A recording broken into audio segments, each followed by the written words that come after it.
Hi folks, welcome to Economic Observations. Today is the 15th of June. Thank you so much for watching. Today we're going to talk about the EIDL, the SBA loans, and the restaurant restoration. How long are these taking, and are businesses in desperate need? Once again, this video is sponsored by the Tanzania School Foundation. There are links below if you'd like to learn more, and there are ways you can help support it for free.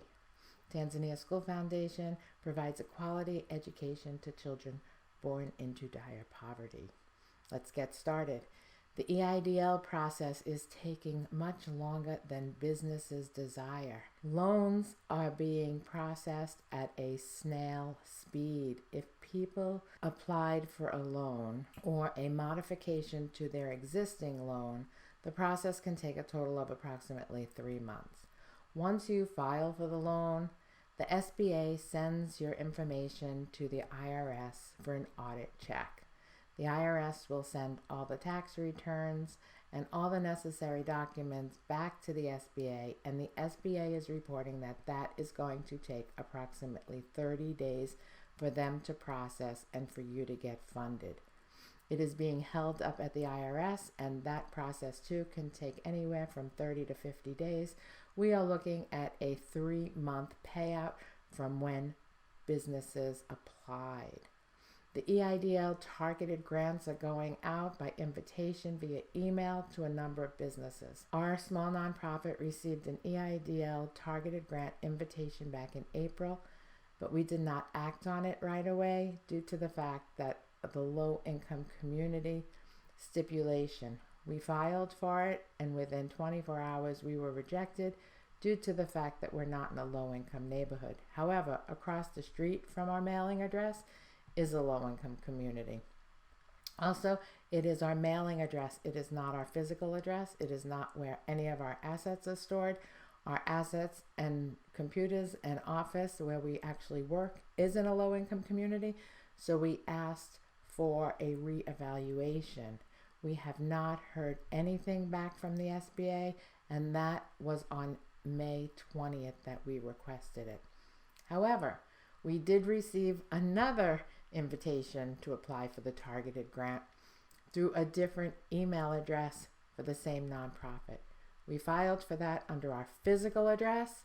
Within 24 hours, we got another email asking us to complete the form, I believe it's 4095, and to continue with the process. So we did that.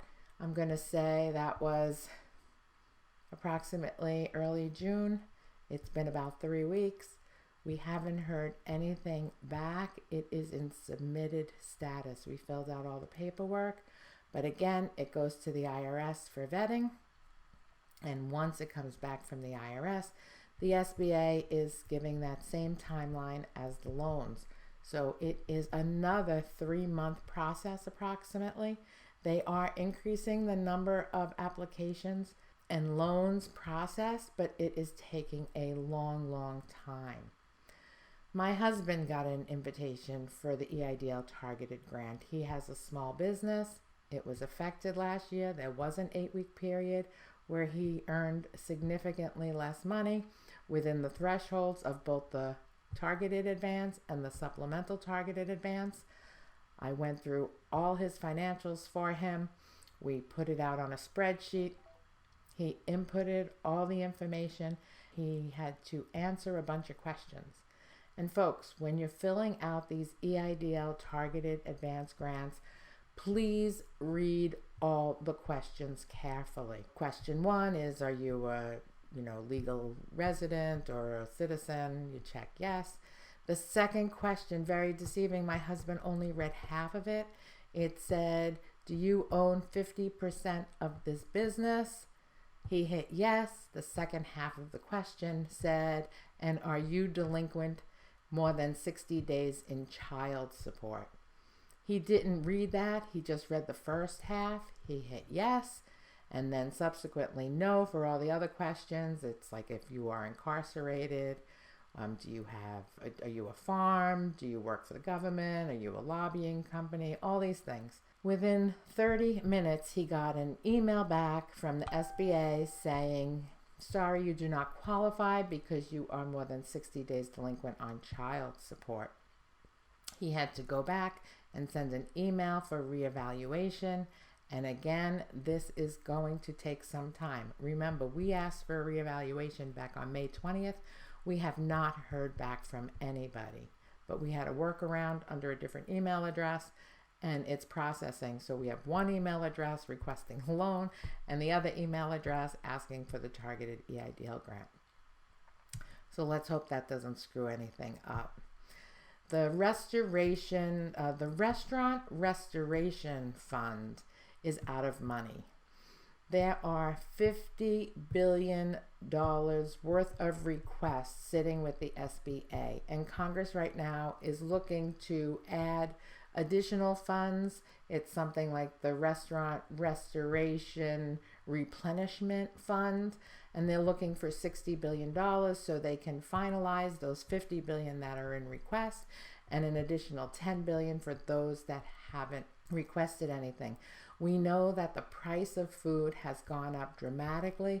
Restaurants are still not at full capacity in many areas of the country, and the rents that they are paying are astronomical. That a lot of landlords worked with restaurants last year and they lowered those rates during the pandemic, but those rates are gradually increasing to record highs so the landlords can recoup some of their losses, and restaurants just can't bear the expense of everything, right? They're hiring more people at a higher rate.